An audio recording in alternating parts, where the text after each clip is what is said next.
শিক্ষা হচ্ছে জাতির মেরুদণ্ড, সেই মেরুদণ্ডের উপরে লাঠির আঘাত মেরে মেরুদণ্ডটাকেই ভেঙে দিল আজকে। ওনারা কি বলছেন? ওনারা মিথ্যা করে বলছেন আমরা নাকি ঝামেলা করেছি। না, আমাদের তরফ থেকে কোনো ঝামেলা হয়নি। তাছাড়া অফিস টাইমে ডিআই অফিসটা কি করে বন্ধ থাকে? শিক্ষক মশাই যারা স্কুলে পড়াবে তাদেরকে তো রাস্তায় নামিয়ে দিয়েছে, আর পুলিশ প্রশাসন গুন্ডা বাহিনীকে দিয়ে নির্মমভাবে নিরপরাধ শিক্ষকদের উপরে অত্যাচার করছে। উনি কি ভলেন্টিয়ারি মুখ্যমন্ত্রী হবেন? আমাদেরকে শুধু লাঠি পেটা নয়, একটা ম্যাডামের চুড়িদার পোশাক ছিঁড়ে ফেলেছে, এক নম্বর। দ্বিতীয়ত কয়েকটা টিচারকে এমন মার মেরেছে তাদের পা ফুলে গেছে, রক্ত বেরিয়ে তারা এখানে যন্ত্রণায় কাতরাচ্ছিল রাস্তার উপরে। কয়েকটা টিচারকে অ্যারেস্ট করা হয়েছে। এই ধরনের অকথ্য অত্যাচার, মানে কি বলবো, মানে ধিক্কার জানাচ্ছি, জাস্ট ধিক্কার জানাচ্ছি। আমরা মৃত্যুদণ্ডের আবেদন চাইবো। আমাদেরকে পুরো মেরে দিয়েছে, আমাদের শুধু দেহটা দেখছেন, প্রাণটা ভিতরে নেই। উনি আমাকে বলছেন ভলেন্টিয়ারি কাজ করুন। আমি আপনাকে বলছি আপনি তো মুখ্যমন্ত্রী পদ থেকে ওই পঞ্চায়েত সদস্য হয়ে কাজ করুন দেখি। একবার উনি যোগ্যদের পাশে দাঁড়াচ্ছেন না, কেন উনি অযোগ্যদের পাশে দাঁড়াচ্ছেন? যারা টাকা নিল, যারা টাকা দিল, তাদেরকে কেন উনি বাঁচানোর চেষ্টা করছেন আমরা তো বুঝতে পারছি না। উনি নেতাজি ইন্ডোরে দাঁড়িয়ে থেকে কি করে বলে যে আজকে আমরা তোমাদের সাথে মিটিং করলাম, আমরা পরে অযোগ্যদের সাথে দেখে নেবো? কি করে বলে এটা? সুপার নিউমারি পোস্ট যেটা অবৈধ, সেটা যেখানে বৈধতা পেল, এবং যারা করালো পুরো মন্ত্রিসভা ক্লিন চিট পেয়ে গেল, আর আমরা কিছু করলাম না, আমরা আজকে রাস্তায় বসে পড়লাম। তাহলেই বলুন যে মানে যোগ্যতার এখানে এই রাজ্যে কি দাম আছে? আগে যোগ্যদের দেখবো, ঠিক আছে, অযোগ্যরা চিন্তা করবে না, অযোগ্যদের জন্য দেখবো। এটা মানে কি? অযোগ্যদের দেখবো? কোনো মুখ্যমন্ত্রী এই কথাটা বলতে পারেন যে অযোগ্যদেরও দেখবো? পুষিয়ে দেবো বলা হয়, সেটাকে আমাদেরকে অপমান করা নয়? এই ভলেন্টারি সার্ভিস করা, পুষিয়ে দেবো বলা, এগুলো তো যথেষ্ট ভাবে আপনি দেখছেন যে ওরা কিভাবে আমাদেরকে অপমান করছে। যে যেখানে এত দুর্নীতি হলো সেই ব্যাপারে কিন্তু সুপ্রিম কোর্ট কি রায় দিলেন যে না, এটার মধ্যে কোনো দুর্নীতি নেই, এটা মানে এটা নাকি করতে পারে, রাজ্য সরকার এটা করতে পারে। তাহলে যেখানে এই ব্যাপারটা ওরা ছাড়া পেয়ে গেল, তাহলে আজকে আমরা যোগ্যরা আমরা হলাম স্কেপগোট। এর দায় রাজ্য সরকার কোনোভাবেই এড়াতে পারে না। একটা মুখ্যমন্ত্রী, রাজ্যের মুখ্যমন্ত্রী ভরা সভায় দাঁড়িয়ে বলতে পারেন যে অযোগ্যদেরও দেখবো। তারা শুধু অযোগ্য নয়, তারা দুর্নীতিবাজ, তারা চোর। তাদেরকে যদি একটা মুখ্যমন্ত্রী সাপোর্ট করে তাহলে দুর্নীতিকে তো প্রশ্রয় দেওয়া হবে। এই মুখ্যমন্ত্রীকে কি সত্যি হচ্ছে কি বলবো, মানব দরদি? তিনি মানব দরদি নিজে? উনিও তো একজন নারী, আমি একজন নারী, তা আমার সত্যি লজ্জা লাগছে। ওরকম মহিলা যে আমাদের প্রতিনিধি, আমার লজ্জা লাগছে আজকে। আমরা শান্তিপূর্ণভাবে ডিআই স্যারকে আমরা একটা ডেপুটেশন দিতে গেছিলাম, সেই মর্মেই আমরা ওখানে গিয়ে ভিতরে গিয়ে শান্তিপূর্ণ সহাবস্থান করছিলাম। কিন্তু পুলিশদের কাছে হয়তো কোনো নির্দেশ ছিল, অর্ডার ছিল, কারণ আমরা জানি পুলিশ যেভাবে লাঠিচার্জ, মানে প্রত্যেককে মেরে হাতে পায়ে এমন ভাবে আঘাত দিয়েছে যে মানে ঘাড়ে গলায় বিভিন্ন জায়গায় এমন ভাবে মেরেছে যে আমাদের মধ্যে বেশ কিছু জন হসপিটালাইজড। এবং আমি এটা অন্তত আমরা সবাই মনে করি যে উপরমহল থেকে আদেশ না থাকলে এই জিনিস কখনোই হতে পারে না। তাহলে কি হচ্ছে? আজকে শিক্ষা হচ্ছে জাতির মেরুদণ্ড, সেই মেরুদণ্ডের উপরে লাঠির আঘাত মেরে মেরুদণ্ডটাকেই ভেঙে দিল আজকে। মুখ্যমন্ত্রী কি প্রতিশ্রুতি দিচ্ছেন সেটার থেকেও বড় কথা উনি কি লিখিত দিচ্ছেন। উনি মিরর ইমেজ, উনি এবং ওনার এই যে চালিত এই জিনিসগুলো, যে আপনার এসএসসি বলুন, বোর্ড বলুন, মধ্যশিক্ষা পর্ষদ বলুন, মিরর ইমেজ কোথাও না কোথাও লুকানো আছে। সেইখান থেকে আমাদেরকে মিরর ইমেজ প্রকাশ করুক, শুধু হাইকোর্টে বা সুপ্রিম কোর্টে রিভিউ পিটিশন বা কিউরেটিভ পিটিশনে নয়, প্রত্যেকটা leading news paper, news channel, আমাদের যে কমিশন আছে তার ওয়েবসাইট, সমস্ত জায়গা থেকে মিরর ইমেজ দিক। উনি নেতাজি ইন্ডোরে দাঁড়িয়ে থেকে কি করে বলে যে আজকে আমরা তোমাদের সাথে মিটিং করলাম, আমরা পরে অযোগ্যদের সাথে দেখে নেবো? কি করে বলে এটা? কেন থাকতে চাইছে সেটা আমিও বুঝি, আপনারাও বোঝেন। অযোগ্যরা যে পরিমাণে টাকা পয়সা দিয়ে সেখানে ঢুকেছে, প্রচুর কোটি কোটি টাকার লেনদেন হয়েছে। আজকে শিক্ষামন্ত্রী, পূর্বতন শিক্ষামন্ত্রী কেন চলে গেছে? ওদের জন্য আজকে সেই দায় আমি নেব? ওরা নেতা মন্ত্রী, আমরা যেখানে যে রাজনৈতিক দল এখন আমাদেরকে সহমর্মিতা জানাতে আসছে, প্রত্যেকে আমাদেরকে নিয়ে রাজনীতি করছে, আমরা একটা স্বচ্ছ সিলেকশন প্রসিডিওরের মাধ্যমে আজকে এই জায়গায় এসেছি। সেই স্কুল থেকে আমাদেরকে রাস্তায় টেনে এনেছি, শুধু রাস্তায় টেনে এনেনি, আমাদেরকে বেধড়ক ভাবে লাঠিচার্জ করেছে। আমাদের কি আজকে এই দিনটা দেখাচ্ছিল? মুখ্যমন্ত্রী বারংবার সুপ্রিম কোর্টের দিকে দায় ফেলে দিচ্ছেন। দেখুন, প্রত্যেকটা রাজনৈতিক দলের স্বার্থ এখানে কাজ করছে।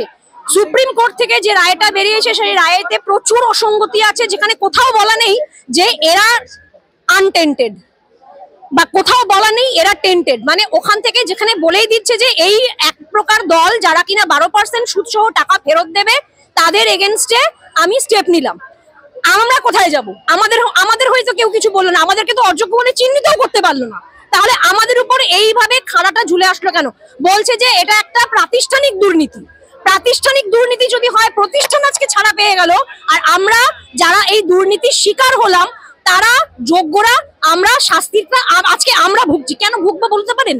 একদমই দিদি, মুখ্যমন্ত্রী একদম স্বয়ং আপনাদেরকে বলছেন ভলেন্টারি সার্ভিসে যাওয়ার আহ্বান করছেন, কি বলবেন? এটা কি ছেলে খেলা পেয়েছেন উনি? ভলেন্টারি সার্ভিস কেন? আমি ভলেন্টারি সার্ভিস কেন দেব? সেইখানে গিয়ে দেখুন, আমি বিনা পারিশ্রমিকে পরিশ্রম হয় না, শ্রমদান কোনোদিনই হয় না।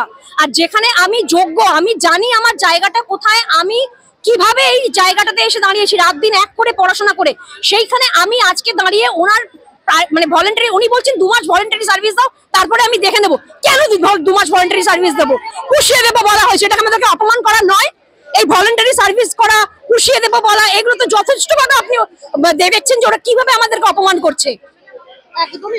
আমি শেষে একটাই প্রশ্ন করবো, এই সময় আপনাদের বিদ্যালয় কক্ষে থাকার কথা, সেই জায়গায় আজকে আন্দোলন করতে হচ্ছে, কি বলবেন? এই দায় কার? এর দায় গোটা সিস্টেমের। এর দায় রাজ্য সরকার কোনোভাবেই এড়াতে পারে না।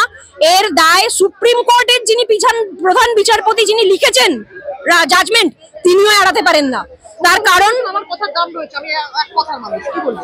আচ্ছা, আপনারা তো এর আগে অনেক জায়গায় উনি অনেক প্রতিশ্রুতি দিয়েছেন, আজকে ওদের হয়ে এই করব, তাদের হয়ে তাই করব, প্রতিশ্রুতি সব রাখতে পেরেছেন উনি? ওনার প্রতিশ্রুতিতে আমরা ভুলি না, ওই শুকনো বাতাসায় আমরা নেই। উনি যা করার উনি লিখিত দিক, ওনার মৌখিক কথাতে আমরা নেই, উনি লিখিত দিক। উনি ওনার ডিপার্টমেন্টের লিখিত দিয়ে বলুক যে তোমরা মিরর ইমেজ বার করো, তোমরা যোগ্যদের তালিকা বের করো, সেই তালিকা সমস্ত লিডিং নিউজ পেপারে দাও, এবং সেই তালিকা নিয়ে তোমরা রিভিউ পিটিশন, কিউরেটিভ পিটিশনে যাও।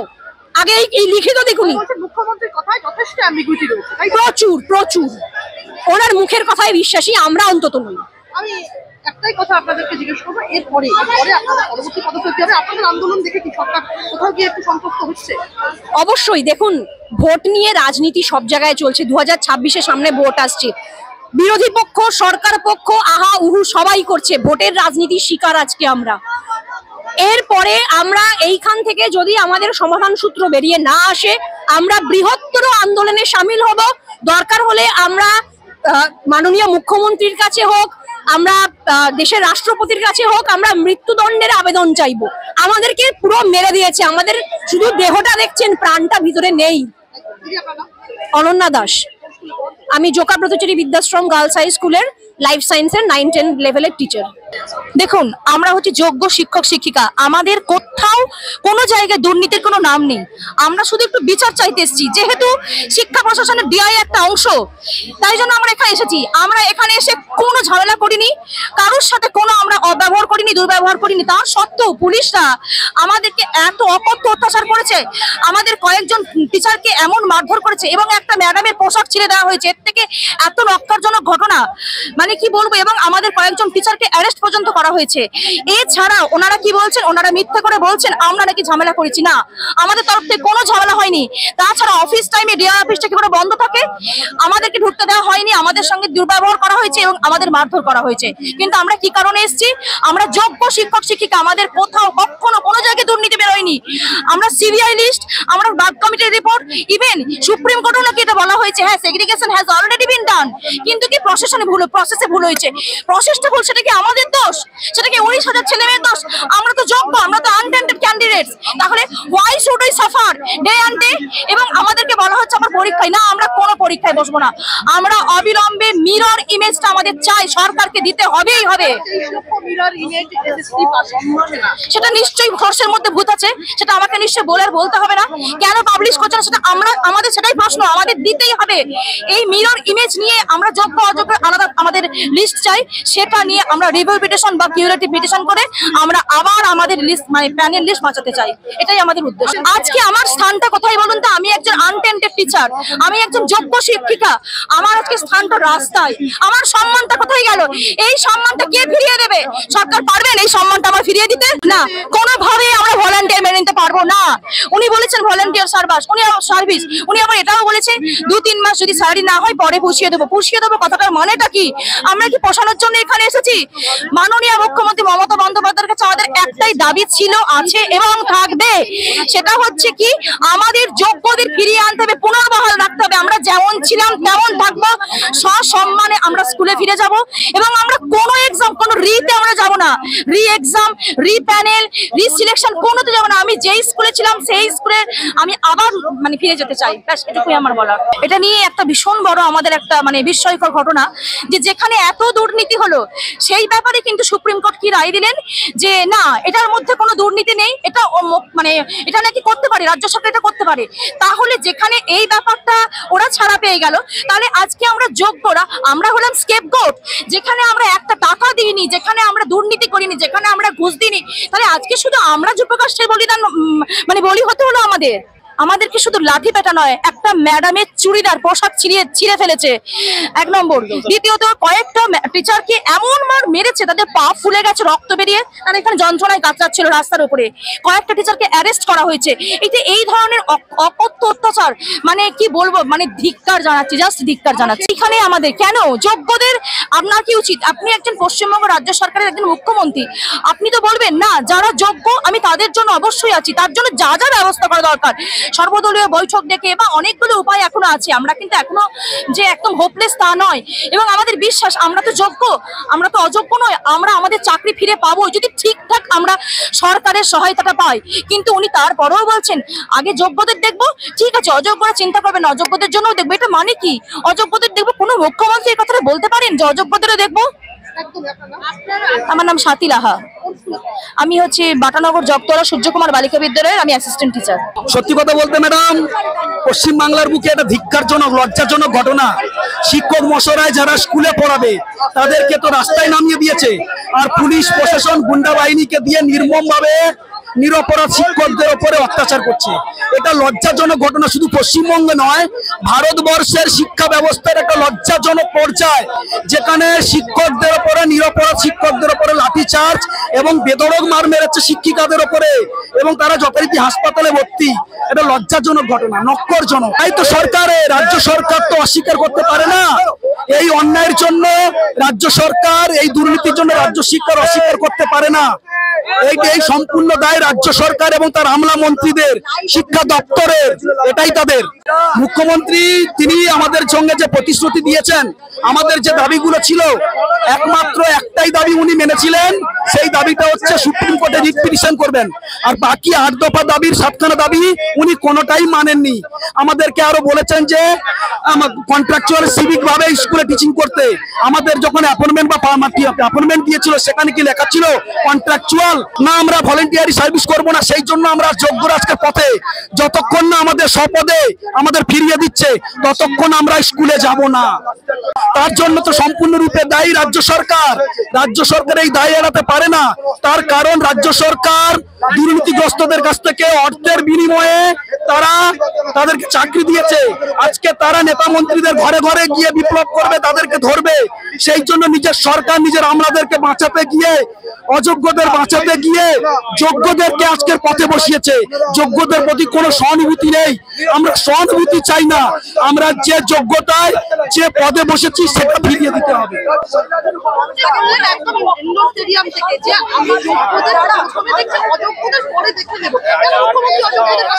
এটাই আমাদের সব থেকে লজ্জার ঘটনা যে মুখ্যমন্ত্রী এখনো পর্যন্ত অযোগ্যদের পাশে, উনি কোনোদিন যোগ্যদের পাশে ছিলেন না।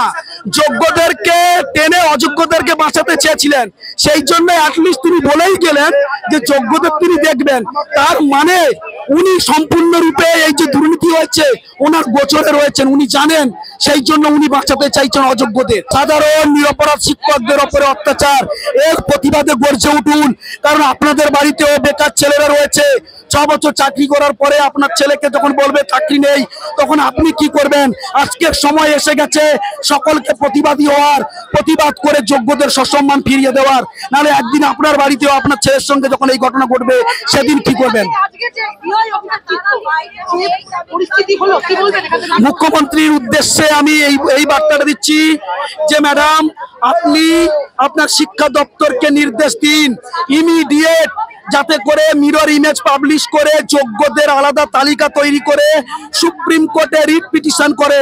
উনি মাননীয় মুখ্যমন্ত্রী, একটা রাজ্যের উনি সুপ্রিমো, ওনার ক্ষমতা রয়েছে সাংবিধানিক ভাবে। করো জোরে যদি সংবিধানকে উনি জানান মানবিক দিক থেকে এই ছেলেগুলো যোগ্য, এদের নামে কোনো এলিগেশন নেই, এদেরকে আপনারা শপথ ফিরিয়ে দিন। আশা করি ভারতবর্ষের সংবিধান এত অমানবিক নয়, ভারতবর্ষের সংবিধানে সেই আছে, তাদেরকে ফিরিয়ে দেবে সুপ্রিম কোর্ট। আমার নাম বাপন জানা, মনিটর রায়, মনির টিচার। একদম এখনই ওপেন চ্যালেঞ্জ করছি মমতা ব্যানার্জিকে যে উনি আসুন, উনি কতটা ল জানেন সেটাও দেখবো। 1:1 আমাদের সঙ্গে প্রশ্নোত্তর করুন, যে তারপরে দেখবো যে উনি ঠিক বলছেন না ভুল বলছেন। ইন্ডোর স্টেডিয়ামে কোনো সাক্ষাৎ হয়নি, এটা ভুল, অত্যন্ত ভুল কথা। মমতা ব্যানার্জি এটা ভুল প্রচার করেছে। ইন্ডোর স্টেডিয়ামে একটা রাজনৈতিক ভাষণ হয়েছে, তিনি ভাষা বক্তব্য দিয়েছেন, আমাদের কথা বলা শোনার প্রশ্ন রাখেনি। সাক্ষাৎকার কাকে বলে? 1:1 প্রশ্নোত্তরকে সাক্ষাৎকার বলে। কোনো ভাষণ শুনতে আমরা ওখানে সাক্ষাৎকার হিসেবে গেছিলাম, কিন্তু সেটা রাজনৈতিক ভাষণে পরিণত হয়েছে। আচ্ছা, আমরা কেন ভলেন্টিয়ারি সার্ভিস করব? রাত দিন খেটে পড়াশোনা করে একটা পার্মানেন্ট জবের জন্য আমরা করেছি, এবং 7-8 বছরের আগে সেই এসএসসি দিয়ে আমরা পার্মানেন্ট জব পেয়েছি। আমরা কেন ভলেন্টিয়ারি জবের দিকে যাব? উনি কি ভলেন্টিয়ারি মুখ্যমন্ত্রী হবেন? উনি কি ভলেন্টিয়ারি মুখ্যমন্ত্রী হবেন? আমার প্রশ্ন এখানে, উনি ভলেন্টিয়ারি মুখ্যমন্ত্রী হতে পারবেন কি? উনি কি চাইবেন ওনার যে মন্ত্রীগুলো আছে তারা ভলেন্টিয়ারি থাকবে? তা তো থাকবে না। মুখ্যমন্ত্রী স্বয়ং উনি বলছেন যে আপনারা ভলেন্টিয়ারি কাজ করুন। আমি একজন অ্যাসিস্ট্যান্ট টিচার, আমি স্কুলে গিয়ে আমি অ্যাসিস্ট্যান্ট টিচারের পরীক্ষা দিয়ে আমি আজকের সহশিক্ষক হয়েছি। উনি আমাকে বলছেন ভলেন্টিয়ারি কাজ করুন। আমি আপনাকে বলছি, আপনি তো মুখ্যমন্ত্রীর পদ থেকে ওই পঞ্চায়েত সদস্য হয়ে কাজ করুন দেখি। আপনাকে আমি জানাচ্ছি, আপনি ওই মুখ্যমন্ত্রীর পদ ছেড়ে দিয়ে পঞ্চায়েত সদস্যের কাজ করুন। আপনি যদি পঞ্চায়েত সদস্যের কাজ করতে পারেন, আমি তাহলে ভলেন্টিয়ারিকে কাজ করব। আমরা একেবারেই শান্তিপূর্ণভাবে এসেছিলাম। আমরা তো শিক্ষক, আমাদের কাজ হচ্ছে বাচ্চাদের পড়ানো। তো আমরা তো জঙ্গি চোর ডাকাত নই। আমরা ডিআই এর সাথে দেখা করতে এসেছিলাম এবং আমাদের কিছু দাবি দেওয়া, ওনাকে শান্তিপূর্ণভাবে আমাদের আবেদনগুলো রাখতে এসেছিলাম। কিন্তু এখানে দেখা গেল যে মানে পুলিশ প্রশাসন আমাদের ওপর নির্লজ্জের মতন যা অত্যাচার করলেন, শিক্ষকদের ধরে ধরে পেটালেন, এমনকি মেয়েদের গায়ে হাত তুললেন। কোনো রকম মহিলা পুলিশ ছিল না। সেখানে লজ্জা লাগছে যে আমরা এই রাজ্যে এই রকম অবস্থার মধ্যে, এই প্রশাসনিক অবস্থার মধ্যে আমরা বাস করছি। আমরা কোথায় আছি এই রাজ্যে, আমাদের ভাবতে লজ্জা লাগছে। একদম রাস্তায় দাঁড় করিয়ে দিল। আমরা যোগ্য শিক্ষক, আমাদের এখন ক্লাসরুমে থাকার কথা ছিল, আজকে আমাদের এই রাস্তায় ফেলে আমরা জানি না কালকে আমাদের স্যালারি বন্ধ হয়ে যাচ্ছে, আমাদের টার্মিনেট করা হবে। আমরা জানি না সামনের মাস থেকে আমাদের ফ্যামিলি মেম্বারদের মানে দুমুঠো খাবার তুলে দিতে পারবো কিনা। আমার বাবা নিজে খুব অসুস্থ, তো তার ওষুধটা আমি কিভাবে জোগাড় করব আমি জানি না। অনেক কষ্ট করে আমার বাবা মা পড়িয়েছে, এবার আমি যদি তার ওষুধ না তুলে দিতে পারি তাহলে আমার তো মানে তার মেয়ে হয়ে জন্মানো কি বলবো, মানে আমি নিজেকে মেনে নিতে পারছি না। এর জন্য তারা আমাকে এত কষ্ট করে মানুষ করেছিলেন। একবার উনি যোগ্যদের পাশে দাঁড়াচ্ছেন না, কেন উনি অযোগ্যদের পাশে দাঁড়াচ্ছেন? যারা টাকা নিল, যারা টাকা দিল, তাদেরকে কেন উনি বাঁচানোর চেষ্টা করছেন আমরা তো বুঝতে পারছি না। আপনারা যদি বুঝে থাকেন তাহলে বলুন, তাহলেই বলুন। যেখানে সুপার নিউমারি পোস্ট যেটা অবৈধ, সেটা যেখানে বৈধতা পেল, এবং যারা করালো পুরো মন্ত্রিসভা ক্লিন চিট পেয়ে গেল, আর আমরা কিছু করলাম না, আমরা আজকে রাস্তায় বসে পড়লাম। তাহলেই বলুন যে মানে যোগ্যতার এখানে এই রাজ্যে কি দাম আছে? যেখানে এত দুর্নীতি করলো নেতা মন্ত্রীরা, তারা ক্লিন চিট পেয়ে যায়, আর আমাদের মতন যোগ্য শিক্ষক শিক্ষিরা মানে এখানে রাস্তায় বসে থাকে। এরপরে আমরা এসএসসি অভিযান করব, যেখানে যেখানে অভিযান করতে হয় আমরা করব। আমাদের যতক্ষণ শরীরে প্রাণ আছে আমরা লড়ব। Rupa Banerjee, Kulti government colony, girls high school. বিচার ব্যবস্থার প্রতি আমাদের যে সম্মানটা ছিল সেটা উঠে যাচ্ছে। দেখুন, আজকের গ্রামে যদি কেউ চুরি করে, তো তাকে যদি বলা হয় যে তুমি যাও আর চুরি করবে না, তোমাকে ছেড়ে দিলাম, তো আজকে তো সুপ্রিম কোর্ট আমাদের সেরকমই বললো যে যাও। লয়ার সুপ্রিম কোর্ট কোনো রাজ্য সরকারকে চাপ দেবে, আপনারা প্রকাশ করুন, সেখানে তাদেরকে ছেড়ে দিচ্ছে বারবার। তারা বেরিয়ে গেলে আমরা আমাদেরকে বলছি তুমি যোগ্য প্রমাণ করো। আমাদের স্কুলের বাচ্চারা কতবার প্রমাণ করবে যে তারা পরীক্ষা দিয়ে পাস করেছে? আপনি বলুন না। আমাদের এই যে যারা প্রফেশনে কাজ করি, তারা বারবার কি সেই প্রফেশন ফিরে পায়? আর প্রত্যেকে যেখানে অনেকে প্রাইভেটে জব করে, একটা চাকরি যে কতবার ফিরে পেতে পারে? সুপ্রিম কোর্ট কি করে সেগ্রিগেট করবে? সে কি পরীক্ষা কে নিয়েছিল? পরীক্ষা তো নিয়েছে অ্যাপয়েন্টিং অথরিটি। কে বলেছে? আজকে সেগ্রিগেট করার অধিকার একমাত্র এসএসসির আছে। কোর্ট থেকে তো অনেকবার দিয়েছে, আমরা তো দেখেছি কম বেশি। বললে তো হবে না, কতবার বলবে একই কথা? সেই single bench, division bench, supreme কোর্টের সিঙ্গেল ডিভিশন, একই কথাই আমরা আটকে রইলাম। প্রথম আমরা ভেবেছিলাম হয়তো সত্যি আমরা যোগ্য, আমাদের ভয় নেই। আজকে এত আধুনিক যুগে সিএফএস এর রিপোর্ট বলুন, আমরা সাইন ফাইন করি, কত কিছু ডেটা পাওয়া যায়। এই ডেটে পাওয়া যাচ্ছে না, এটা হতেই পারে না। আমরা শান্তি বজায় রেখে এগোচ্ছিলাম, কিন্তু আমাদের উপর যেভাবে লাঠিচার্জ করা হলো, পুলিশ লাঠিচার্জ, আমাদের 3-4 জন হসপিটালে চলে গেছে, অনেককে অ্যারেস্ট করা হয়েছে। আমরা এখানে বসে আছি, যতক্ষণ না তাদেরকে ছাড়া হচ্ছে ততক্ষণ আমরা এখান থেকে যাচ্ছি না। 2025 সালে দাঁড়িয়ে বিনা বেতনে কেউ কাজ করে না, সেটা মুখ্যমন্ত্রী ভালো করেই জানেন। টাকা ছাড়া, পরিশ্রম ছাড়া কেন আমরা পড়েছি কিসের জন্য? বইগুলো কিনেছি টাকা দিয়ে, কেউ ফ্রিতে দিয়েছিল নাকি আমাদেরকে যখন বই কিনেছিলাম? আমরা পড়াশোনা করি, বাচ্চাদেরকে ভর্তি করি সব টাকার জন্য। জীবনে যদি পারিশ্রমিক না থাকে আমরা কেন কাজ করতে যাবো? এবং সেই আমাদের যে মান সম্মানে টানাটা করছে, একবার স্কুলে যাও, একবার টার্মিনেশন করো, স্কুলে যাও, এই দায়িত্ব কে নেবে? এটা একটা মেন্টাল হ্যারাসমেন্ট। এটার জন্য আমরা একটা সংঘবদ্ধ আন্দোলন এবং আইনি নোটিশ ভাবে আমাদেরকে পাঠানো, এটা আমরা চাই। সামনে নিশ্চয়ই ভোট আছে, সেটা রাজনীতিবিদদের থেকে ভালো করে বলতে পারবে না। আমার দরকার আমার চাকরি, এর থেকে আমাদের বেশি কিছু দরকার নেই। আমার হকের চাকরি আমার দিতে হবে, আমার খাতা আমার দেখাক, ব্যাস, এছাড়া আমাদের কোনো দাবি দেবো না। আমরা আপাতত সুপ্রিম কোর্টের জাজমেন্টটাকেই মানছি, কারণ দুদিন পরে মুখ্যমন্ত্রী পাঠাবে তার কোনো গ্যারান্টি নেই। আইনের ঊর্ধ্বে কেউ নয়, সেটা মুখ্যমন্ত্রীও নয়, সেটা আমরাও জানি। কালকে যদি দিয়ে বলে আমার স্কুল থেকে চলে যাও, তখন আমরা কোন মুখ থেকে স্কুল থেকে বেরোবো? বারবার স্কুলে গিয়ে ফিরে আসারে কেউ যায়, কেউ করতে পারে? আমাদেরকে মান সম্মান কিছু নেই? শিক্ষকতার দুনিয়াতে আমাদের ঘুষের চাকরি নয় এগুলো। শিক্ষক হচ্ছে একমাত্র পেশা যেখানে ঘুষ ছাড়া আমরা কাজ করে থাকি। বিনা স্বার্থে আমি টিউশন করতাম, সেখানে দাঁড়িয়ে স্কুলে বারবার কি ফিরে আসতে পারবো না? টার্মিনেশনের জন্য আমি পারবো না। তাদের তো সমর্থনই করে চলেছেন, উনি তো দু নৌকায় পা দিয়ে চলেছেন বলেই আজকে আমরা এরকম ভাবে জলে, মানে অথই জলে পড়ে গিয়েছি। ওনার এই দুমুখ নীতি যদি তিনি ত্যাগ না করেন, তাহলে এই 2 মাস পরে যে চাকরি ফেরত দেওয়ার যে বার্তা এসেছে আমাদের কাছে, সেটা কোনোদিন সম্ভব হবে না। যোগ্য অযোগ্য একটা মুখ্যমন্ত্রী, রাজ্যের মুখ্যমন্ত্রী ভরা সভায় দাঁড়িয়ে বলতে পারেন যে অযোগ্যদের দেখবো।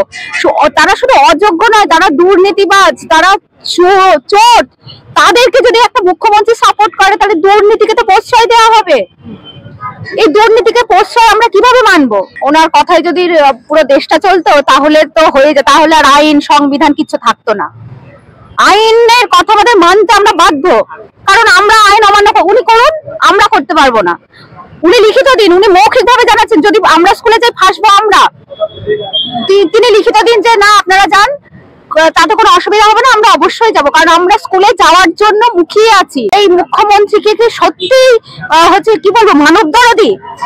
তিনি মানব দরদি নিজে, উনিও তো একজন নারী, আমি একজন নারী, তা আমার সত্যি লজ্জা লাগছে। ওরকম মহিলা যে আমাদের প্রতিনিধি, আমার লজ্জা লাগছে আজকে আমার স্কুল টিরাবের গার্লস স্কুলের মধ্যে আমরা 4 জন পার্মানেন্ট টিচার আমরা চলে গেছি।